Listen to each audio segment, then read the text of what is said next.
And tired of being sick and tired, and often they blame their doctor. This dissatisfaction is surprisingly widespread. Studies indicate 1 out of 3 people seeks a form of alternative treatment.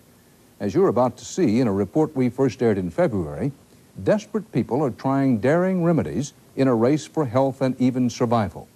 But is it a prescription for progress or just more pain?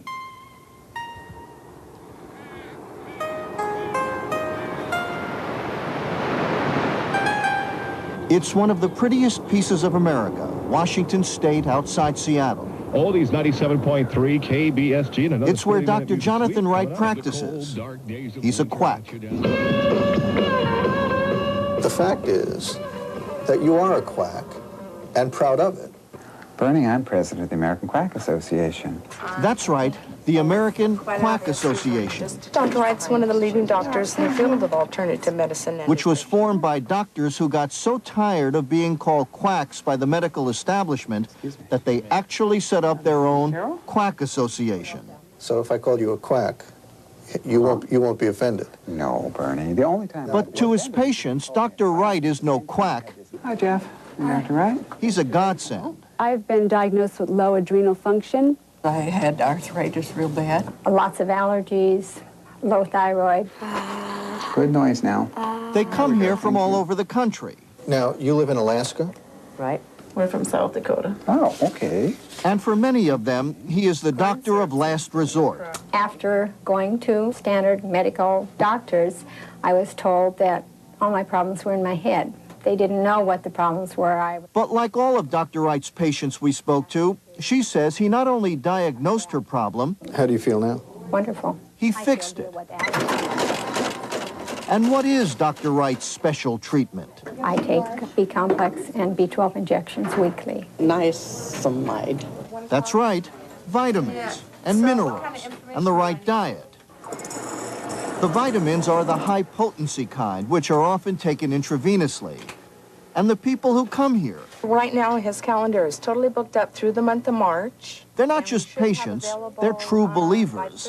Believers in the power of vitamins, and most of all... She gets well when she comes here. Believers in the power of Jonathan Wright. The medical establishment says, look, you can get your vitamins in regular meals.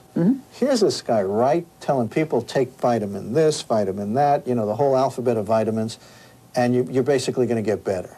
I went into medicine to help folks get better in the safest, most effective way I know how, and on top of that, use things that do the least harm. And you think your way, vitamins, minerals, is the better way. That's what our bodies are made out of. If you were going to fix your Chevrolet, would you use Ford parts? No. And if I'm going to fix a body, I'm going to use body parts. But, as you might imagine, Dr. Wright has his critics, and they come from the medical establishment. Doctors who say if Jonathan Wright is the savior his patients say he is, then he should be given the Nobel Prize. But if he's not, if he's peddling 1990 snake oil, then he should be thrown into jail.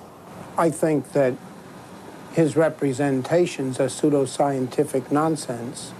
He's a wonderful con artist. I mean, he could sell you anything. Victor Herbert is a professor of medicine at the Mount Sinai School of Medicine in New York and a leading authority on nutrition. In my article in the December Journal of American... He calls Dr. Wright a nutritional cultist and likens his patients to Moonies. It's a desire to have somebody solve your problems and a desire not to face reality. Let somebody else face it for you. Dr. Herbert's words may be harsh, but they are just words. Last year, the Federal Food and Drug Administration raided Dr. Wright's clinic. A police officer came in. He had a gun pointed directly at me. And they went running in with guns and told everybody, freeze, get your hands up. Shortly after that, just mobs, groups of men were rushing through the door. I've seen pictures like that on television, and they're usually going after crack dealers. That did surprise us somewhat because we literally don't have drugs in the place except for an emergency crash cart. You know, if somebody drops over with a heart attack, then okay. But we don't have drugs in the place. So what were they looking for? Or B vitamins. They were looking for vitamin B, a type made in Germany, and a bunch of other remedies not officially proven safe and effective. And the FDA was also looking for machines like this, which Dr. Wright says can be used to test patients' sensitivities to food. In other words, it supposedly helps determine what you might be allergic to. It's called the Computronics machine. Now, we use allergy meridians, acupuncture points from old, way back Chinese. So you touch me with that thing. Into your point. Into my acupuncture point. And this tells you whether or not I'm sensitive to that food. Right. So after she found my acupuncture points, and after she ran a few tests... Bear meat. Bear meat. So it looks like I can't get too close to bear meat. No, I would kind of avoid it. Lay off of the bear meat? And now avocado. I gotta stay away from the avocado also. So if I'm gonna have a bear meat entree, I shouldn't start out with any guacamole. Right. I'm not aware that it has any medical value. Is there such a thing as a machine like this that actually works? It's a wonderful con job, and anyone who believes that is a sucker.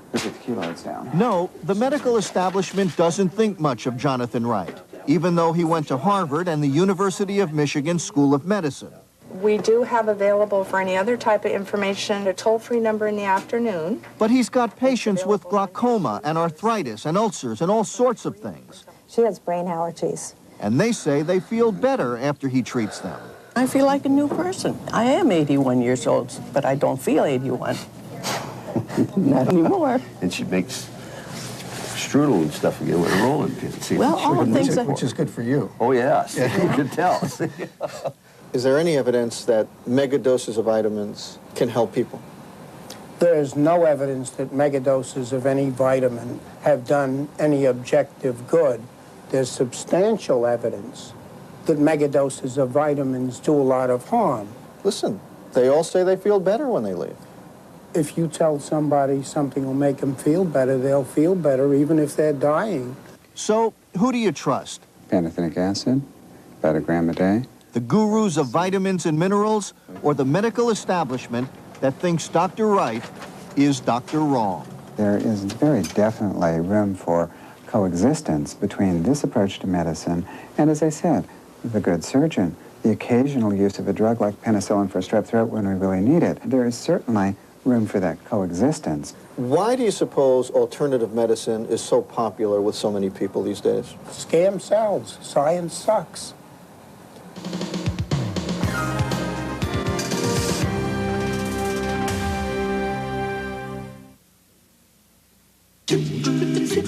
They said the Roadster was extinct, but we made the Mazda Miata anyway. Because some people might agree that driving for the fun of it should never vanish. Do you know what's in your cereal? Time.